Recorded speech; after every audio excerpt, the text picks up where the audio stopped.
so I know it's cold, but please get out your phones, hit record, and share this story of hope. Good afternoon.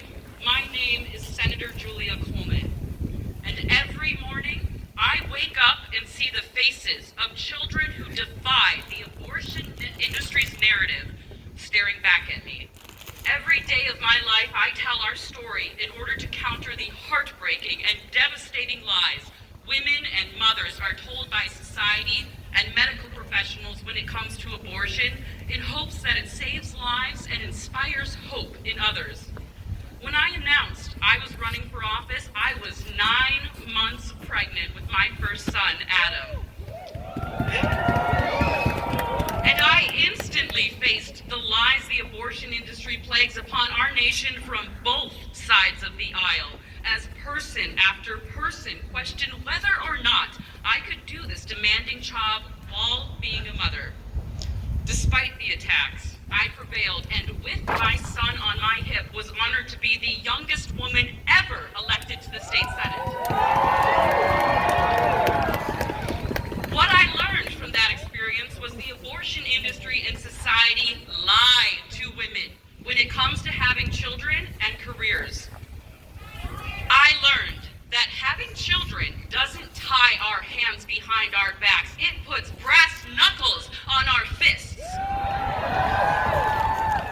It makes us work more efficiently, fight harder, scratch, claw, and gnaw our way to a better future for our children.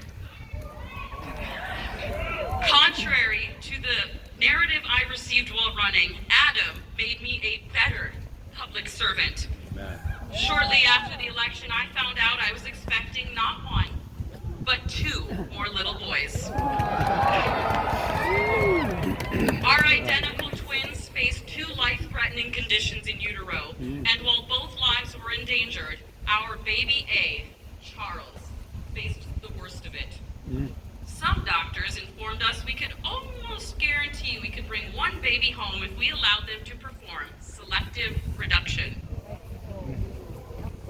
Let me tell you about selective reduction. They open me up, sever the ties our identical boys share, snip Charlie's umbilical cord, and allow his twin brother James to grow alongside his dead body. Upon James's birth, Charles would be discarded as medical waste. Charles wasn't a clump of cells. Charles was a child doctors and I counted the fingers and toes of. A child we scanned the brain of 9 hours a week. A child we named and prayed for. A fully formed human being. Amen! Let's be clear here. We weren't talking about selective reduction, a clump of cells, a fetus. We were talking about killing a fully formed person. I am Catholic, and so this option was immediately removed from the table. But I'd be lying if I said there weren't nights I couldn't sleep, with the doctor's voice swirling in my mind, wondering if I was condemning both of my babies to die by not heeding their advice. My older brother called me, and as older brothers do, gave me the advice I needed to hear. He told me that if he were in the same scenario and had a say, he'd want to fight it out with his brother. He'd want to be born early with his brother, to fight in the NICU with his brother, to risk his life for his brother. That's when I started sleeping at night again. I knew we had made the right choice. Doctors said Charles wouldn't make it past 28 weeks. They said there was a 65% chance he'd be born with a physical and developmental disability. They said there was a slim chance we'd be bringing both of our babies home. Defying all odds, Charles and James were born perfectly healthy at 33 weeks.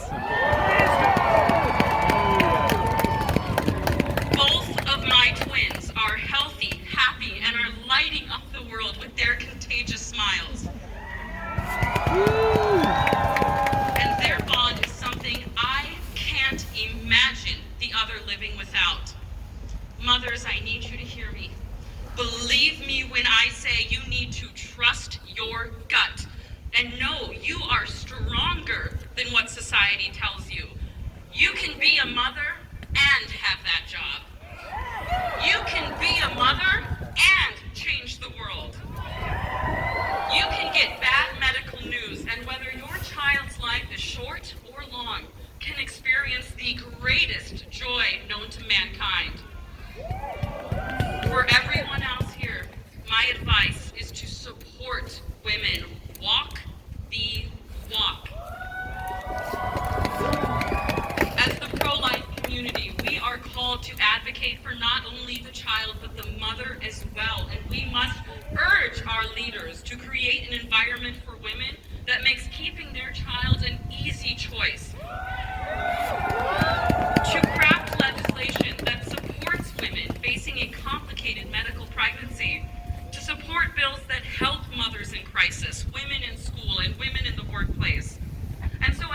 join me in walking the walk, in changing the narrative and in prayer so that no mother will ever feel abortion is her only option, so no child is ever sacrificed from bad and unethical medical guidance.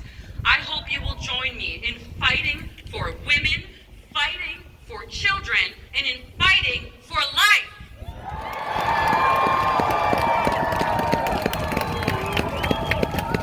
Thank you for listening to my son's story. Please share it to inspire other mothers in the same situation. God bless you. God bless our children, and may God bless the United States of America.